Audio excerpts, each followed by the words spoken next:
కళ్ళు లేనోడివి నీకు ఉద్యోగం చెప్పించినా కొడుకేవుడు రా.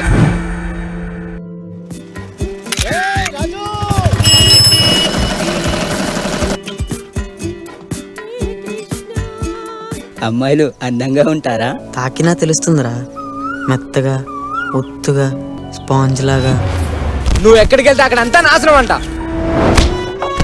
నిన్న మొన్నొచ్చావు, విప్లవాలు లేవదీస్తున్నావు ఇక్కడ.